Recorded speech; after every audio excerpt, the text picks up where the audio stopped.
Tell me your name and how to spell it again real quick. Greg Hess.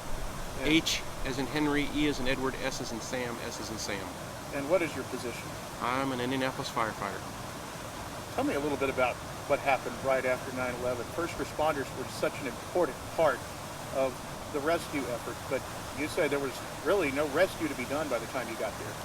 We arrived 16 hours after the towers fell. The FEMA team that was sent out there from here is meant to search for hurricanes, earthquakes, other types of disasters, and to rescue people that are trapped. And with an event of such magnitude, it clearly became evident within the first couple 3 days that they weren't going to find anybody alive. And as a matter of fact, I think there were only 18 that were immediately pulled out after the event, and no one was pulled out after that. What did you spend your time doing? My job was public information, and also to track the events and the teams as they went out. So I had to make notes and do photographic documentation of where they're going, what they did, when they came back. And I was also a rescue specialist, but my job that event was to do a lot of paperwork and a lot of photography. But you ended up coming away with something that a lot of people did, and that was an illness from being in all the debris. Yeah, I woke up from a colonoscopy in 2007 with stage 3A colon cancer. No family history, and through documentation and lab testing and everything like that, they were able to certify my cancer as a result of the exposures at ground zero. Of the 63 of us that went to New York, 26 have become ill in with various illnesses, respiratory problems, numerous cancers. I was one of the fortunate ones. I only had stage 3A colon cancer.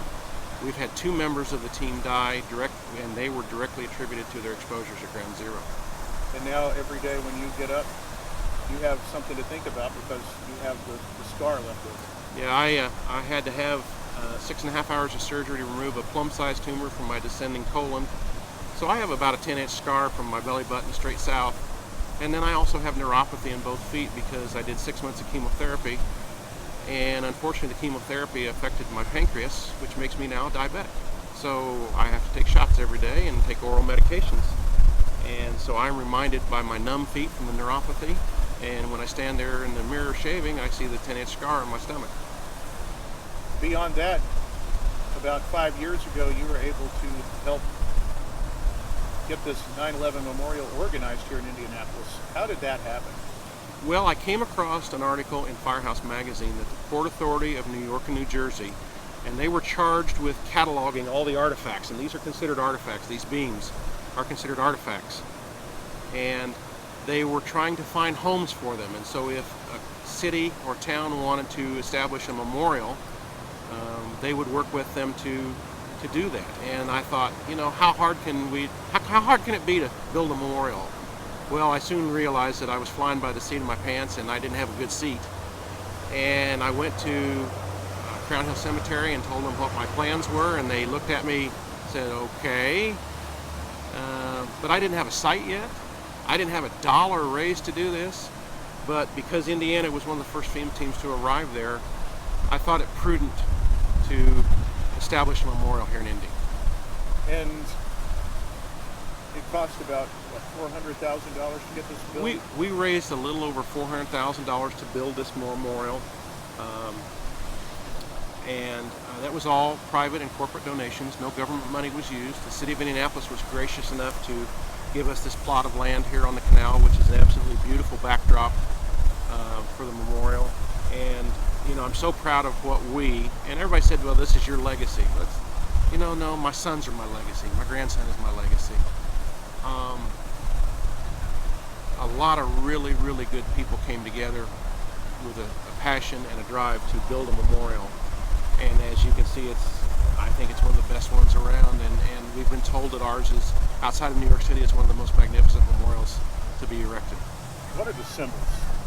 There's a lot of hidden meaning in the symbolism of the memorial. If you look at the beams, they're actually staggered in the same formation that the towers were built. The gray granite that extends all the way to the street is the reflected images of the towers prior to 9/11. The benches that you and I are sitting on are exact replicas of those that were at the World Trade Center.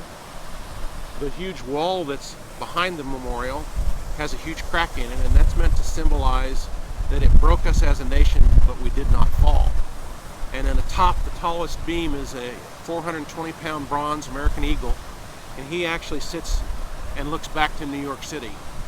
We actually took a GPS reading to make sure that he looked in the right direction. And then the 7 trees that are around the plaza are indicative of the 7 buildings of the World Trade Center. And they're all indigenous to Indiana, and the largest one is called a freedom tree.